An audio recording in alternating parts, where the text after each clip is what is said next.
Chaprajpur road પર સીમ વિસ્તારમાં દવા છાંટી રહેલા ખેડૂત પર દીપડાએ હુમલો કરતા સમગ્ર પંથકમાં ભારે ફફડાટ વ્યાપી ગયો છે।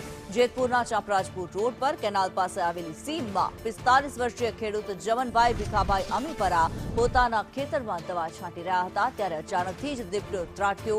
દીપડાએ ખેડૂત પર હુમલો કરતા તેઓ ઇજાગ્રસ્ત થયા હતા, પરંતુ સમય સૂચકતા વાપરી તેઓ ત્યાંથી ભાગી છૂટતા તેમનો જીવ બચ્યો હતો। ઇજાગ્રસ્ત ખેડૂતને તાત્કાલિક સારવાર અર્થે सरकारी હોસ્પિટલ ખસેડવામાં આવ્યા છે।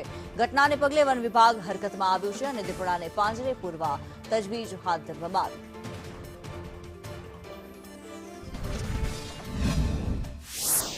2.5 થી 3 ગાળામાં દવા છાંટતો હતો અને અચાનક દીપડો મારી સામે આવી ગયો અને બે સામે સામે થઈ ગયા અને મને હુમલો કરી દીધો અને છટકીને ભાગી ગયો અને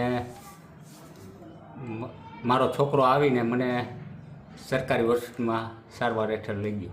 તેમજ સ્થળ પર આવી અને આજુબાજુનો એરિયા ટ્રેક કરી અને પિંજરું ગોઠવવાની કામગીરી હાથ ધરેલ।